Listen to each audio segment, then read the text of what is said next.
2 weeks ago, we came representing different communities. But today, we represent only one community. Today is an important day for the 55 Peace Mobilizers who will soon be heading back to their Payams. It's a very important day because it's one big step towards a 1,000 miles journey. As a nation, we have embarked on an important journey, a journey that all of us will take. As I stand in front of you today, I was once involved in this conflict as a child. My mentality and how I grew up, everything that surrounded me, and many of you here, has been conflict. But because we are courageous and we wanted to build a nation, we wanted to see a nation that our children and our children's children should follow and get it well. You, the 55, decided today that you will come and to be trained as peace ambassadors. Our government officials are here today. Our leaders are here today. As you walk through this journey, please don't look back. Don't look back. Go and do what you can. If you are required to walk, you walk it.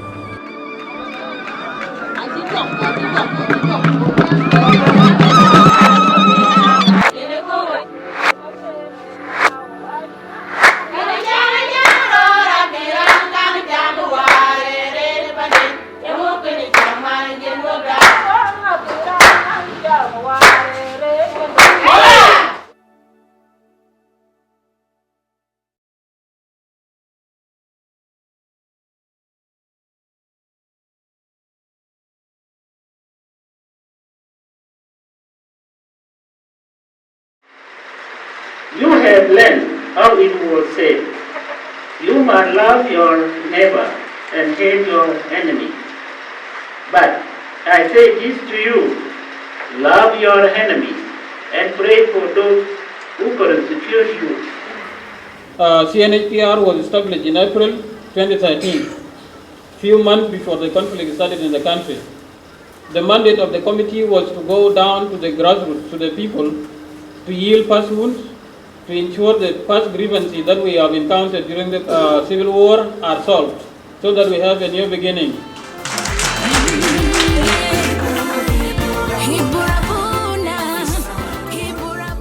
Today, there are people that were selected in each counties, out of 6 counties from Warrap State. They all came to be trained as the peacemakers in the communities. We know that our country is in conflict now, and now we need to make reconciliations among our people, because we are all one people, we are all one state, we are all one country. The peace committee that were forming Warrap State were already ready, and they invite them first, and that's the reason that they came here. Together and together, sharing South Sudan, sharing one by one mega bundle, sharing the world. With me, with you, sharing the whole nation. In the coming months, peace mobilizers will be trained up in each state and become operational in every Payam in South Sudan, documenting the conflict issues that communities are facing, as well as the possible solutions that they envisage. This is the opportunity for us, the people of South Sudan, to be heard and to input into our own truly people-led agenda for national healing, peace and reconciliation.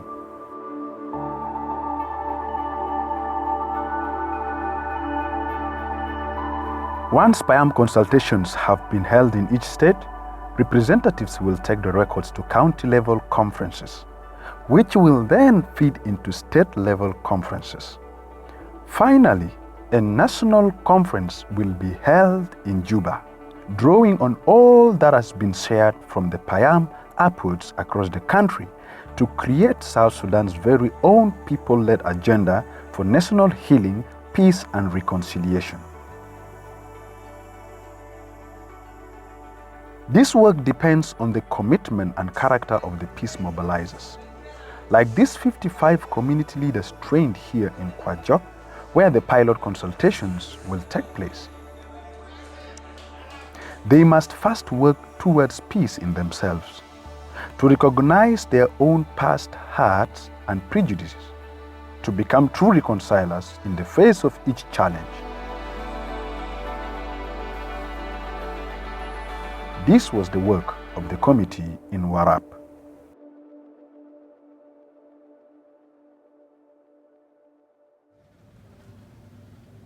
Okay, my name is Jing Chou. Jing Chou is one of these courageous peace mobilizers, and he has been a part of the peace training since 2013, when the first National Peace Mobiliser training program began. I was actually brought up in cattle camp. My father is a cattle camp keeper. He's a pastoralist entirely.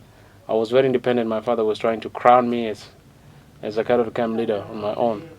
So it was so much interesting controlling almost 3,000 cows and people that were involved in it. When I was home, we actually had problems with Miseria from north. We would definitely move, even if it meant at night. We move, then in the middle of the night, we camped in any place we find. Then if we receive news again that these people are near, we start moving. Others got killed, others got the children abducted by Miseria. But for my father, you don't used to waste any time. If any news comes, whether it's a rumor or real, we move. It was tiring though. It's more especially when you're moving at night. You feel sleepy, you're so staggering, and there's no way you could sleep, because even if later you go and stop anywhere, then you don't need to sleep. You need to stay around the cows, because there were so many hyenas that attacked. And we were children anyway. Sometimes we're scared, you know. We're carrying only spears, sticks. So it was so challenging. Yeah, my elder brother is called Jing Chou Giraji. He was a musician. He was 42 years old. And was actually a role model to many people. He used to jump with his bull. In fact, what I love about my brother is there are so many unique things that he used to do. He was a singer, he's a fast runner, he was a sharpshooter in whatever way, with a spear, with a gun, with everything. He was a musician. So my brother was actually an extraordinary. He was an entertainer. He's someone who can never get bored with. I went to Kenya in 1999 when he was still in Khartoum. So when I came back in 2009, it's somebody I've just missed for real. The first thing he did was, we were greeting each other. Then immediately after 5 minutes, he started singing. When he's alone, he just sings. Whether with people, something would just come in his mind and he starts singing and smiling. He knows every village in Unity State. He speaks Nuer language.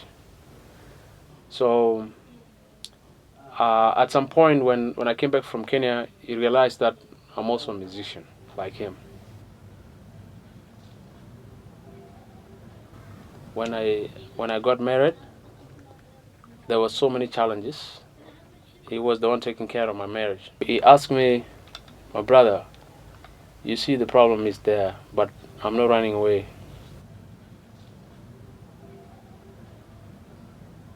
I arrived in Juba on 26th, and then I came to Wow on 27th. I slept in Wow on 28th. I was here.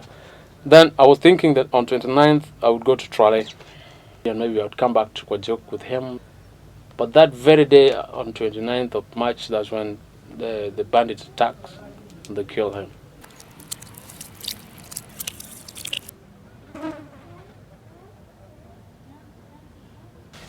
When I heard that news, I don't know what rained down into my blood, so I felt like something touched me. I felt completely vulnerable. I felt very weak.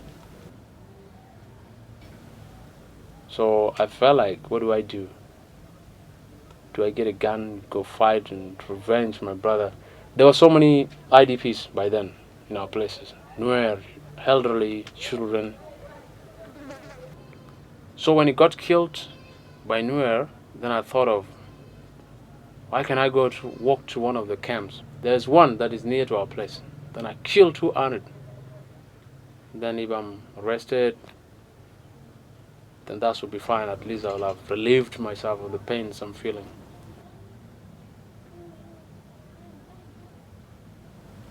But then I thought of Juba training I received in 2013. Then I was like, if I do this, there are two things that are going to happen. I'll either be held accountable, get risk of being jailed for life, or I'll drag the rest of the family into this and we'll all disappear. We all get killed. My brother was also a peaceful man. He had encouraged me, just continue, go on, do the peace work. He told me that, don't stop. Whatever challenge you faced, go on. It's a peace work. It doesn't know any other business. It is called peace work. Then I was like, if he could be alive, he would not like what I would do, like killing innocent people who didn't attack, who didn't kill him. He wouldn't like it. So why don't I just follow what he told me when he was alive? Together and together, sharing South Sudan, sharing one by one mega bundle, sharing the world with me, with you, sharing the whole nation. I say there are two things that I'm going to do. I'll never stop working for peace, and I'm going to stay in order to help his family, his children that are left alone now. So that's all about my brother. Committee for National Healing, Peace and Consultation Training of Warrap State Peace Mobilizers. But sit down it all on the truck. Change inside the way me and the players try to shake all nation together. With you and me, we shall South Sudan. The lead peace mobilizers know that obstacles will always come their way. Building peace is not a matter of getting everybody to agree all of the time, but having the tools to be able to work together despite our differences. Before the Kuajok training had begun, the lead mobilizers found themselves at this point. For a short while, it felt like a solution might not be found. 5 participants are arriving tomorrow. In fact, half of them could be already in Kuajok already. So I want us to leave this issue, put it behind us. We have agreed that we'll finish with our training, and then we will sit down on the 2nd of May, and then we look through this as a team again. So what I beg you now is that don't rush to conclusion. But I want that spirit of togetherness to come back, and we want to finish this with that joyfulness, with that spirit of togetherness. One big step together. Their commitment to each other meant that they found a way to move forward as a team. As elite peace mobilizers in Warrap State, this agreement was happened in the group, but this one was not a big deal. It is a kind of misunderstanding between the staff, but we clear it already. There is no some problem now. We say that let us change ourselves, and then we change other brother or sister or mother or father in the community. So that is where we solve it peacefully. So that one now we are already handling it, and we are now in peaceful. So the training now is going on, there is no problem. Teamwork is vital. Not only will the Warrap Peace Mobilizers have each other, but they are now connected to a nationwide group from the trainings in Juba and Yei, united in the cause for reconciliation. I want to tell you this story. Our former peace mobilizers in 2013, after the training that we had, most of them left, went to their to different states. But one thing happened. When the peace mobilizers from Unity States went back to Unity States, and our Warrap peace mobilizers came back here, one amazing thing that happened was there was an incident of a peace mobilizer from Unity States heard that there were some cattle rustlers that were coming towards Warrap State. Do you know what that peace mobilizer did from Unity State? He picked up a phone and called these guys and said, there are some organized guys are going towards you. These guys did not rest. They went ahead, mobilized themselves, talked to the authorities, and they were able to put people in alert. You see how simple that is? A simple incident. The reason I'm telling you this story is this. You have each other to work with. Yes! The Committee for National Healing, Peace and Reconciliation is calling for everyone to be an ambassador of peace.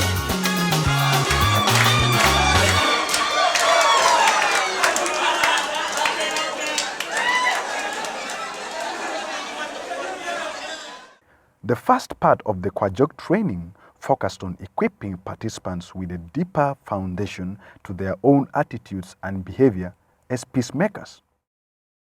It soon became apparent what the secret to successful peace building is. It is very important that the message of peace that is being passed on to you, you should really receive it, you should understand it. Because when you leave here, you will go and give what you have, not what you do not have. I come to you as a child of war because I was born during the war and I have grown up with the war. And my children also have been born during the war. So you can see the importance of peace for all of us. You know, Jesus said something important in Matthew 5. Matthew 5 and verse number 9. Blessed are the peacemakers, for they shall be called the children of God. That is a very, very important statement. Peace must be made. If you will have peace, you have to make it. If you don't make it, it will not come. And as you have rightly been told, it has to begin with you. It has to begin with your own heart.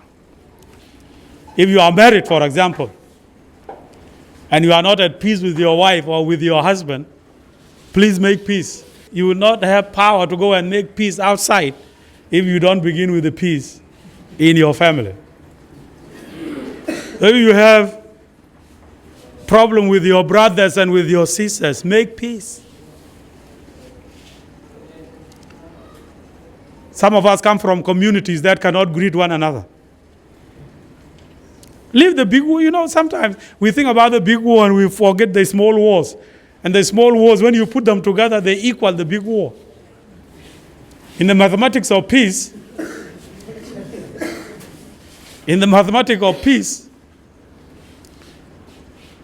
a small piece will add up to be a big piece, a bigger piece. If we have peace among ourselves, we will speak well of ourselves, not when we are dead, when we are still alive. The next 3 weeks should be transformational. And I believe you are the man, you are the woman who will bring the needed change in South Sudan. And truly, peace will come. Peace, oh yeah. Amen. Amen. Thank you. The role of the peace mobilizers is to listen to the people in their community and accurately record their conflict issues, irrespective of their tribe, religion, or gender. But listening is quite literally easier said than done. Okay, 1950s, what else? Yeah, 1955, Torit Matoni. The Torit Mutiny. Okay, can someone tell us what that was? In 1955, the armed rebellions against the government in Khartoum started. Whoa. Okay, we need to listen up. All right, so are we ready? So in 10 days' time, we finish this training and we are all going to the communities to listen to listen to the stories of people in South Sudan at the community level. And if we can't listen now to each other, then we will not listen well to our communities. Because when we talk, when someone else is talking, we are saying the message we are sending is what I have to say right now, the conversation I am having now with my neighbor is more important than the person who is sharing. If we have that attitude in our hearts, that what I am saying and what I think and what I want to do right now is more important than what the person speaking is saying, then I will not be listening deeply to what is being shared. Every day we can be practicing this training. Myself also. For all of us, it's about how can we be that listening person that we want to be for the peace process. I can hear my voices, they started to sound just like choices. When do I get to know what this life has got to show? Ever since my childhood days, I've been trying to learn the way. So what does a Payam peace consultation look like? And how can I get involved? Consultations are inclusive, so the whole community is invited to share their perspectives on the issues that are causing division in their Payam or causing conflict between different groups. I am the chief, Samuel Yai. I'm Nancy Nyakat, women representative. I'm Pauline of Bakdeng. I'm youth chairpersons. I am Jog Atem, faith leader. I am Nelly Awud Sujuwal, Anetian Mara. We are the Peace Mobilisers team. First of all, a preparation meeting is held with the local leaders to make the necessary arrangements and explain the consultation process so that they can then invite the rest of the community. The consultation itself will take place over 2 to 3 days. A consultation begins with the Peace Mobilizers explaining the purpose of the consultations, the role of the Committee for National Healing, Peace and Reconciliation, and their own role as Peace Mobilizers to listen and document. So our being here, purposely, actually, we want to document it and listen to what we are going to say. Members of the community are then invited to share about the internal and external issues that they are facing before possible solutions are discussed. Thank you very much for this opportunity. I welcome those community mobilizers from Juba.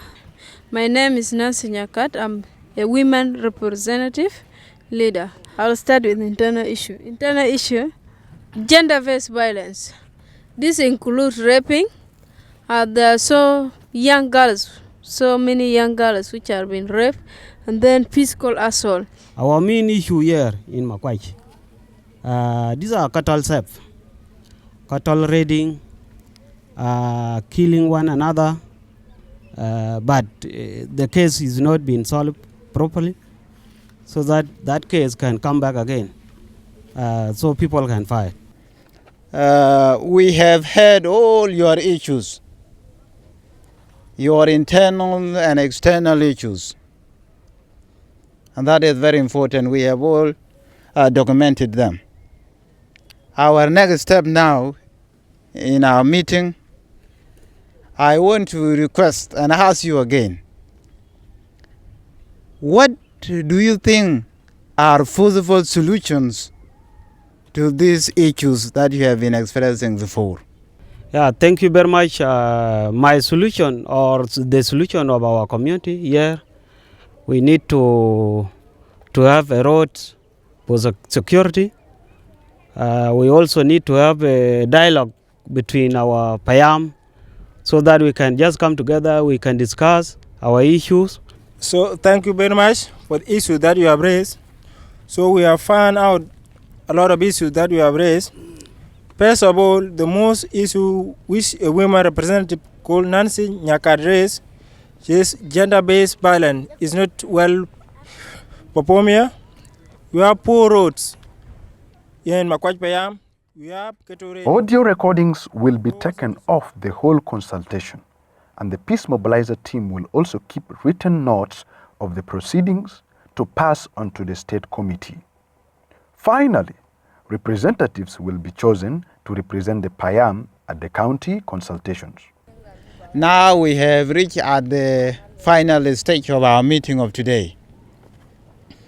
These are your representatives that you have chosen.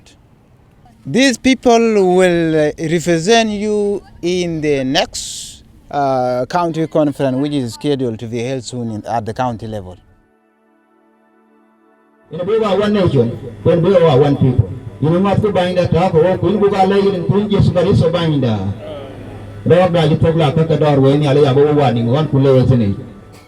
Now, many of the participants have gone back into their communities, armed not just with the skills to hold consultations, but with specific personal decisions and the resolve to mend their own wounded relationships.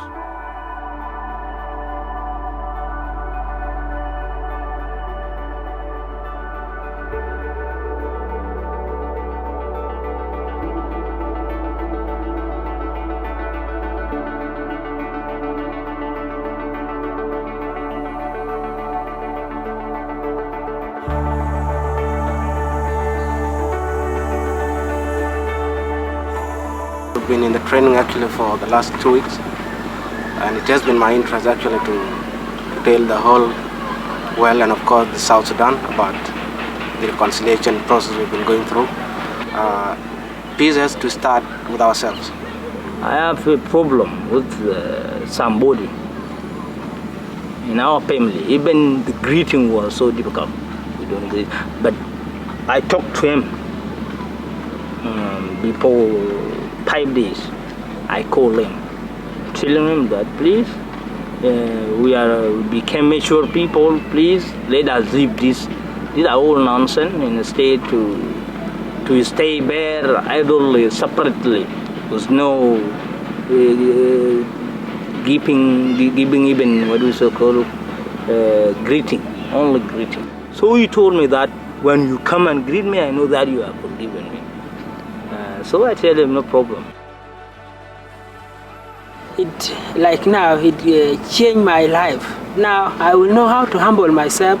Even though I'm wrong to someone or somebody wrong to me, I can say, please, can you forgive me?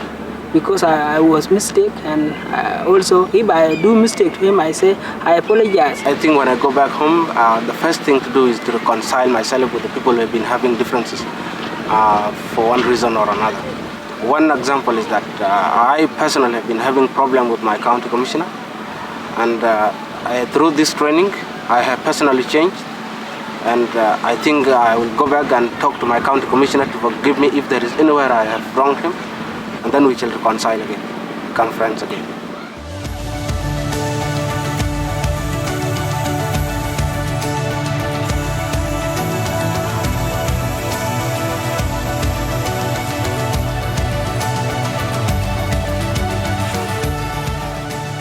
Next, the committee will take the Peace Mobiliser training to Eastern Equatoria to train another 50 Peace Mobilizers.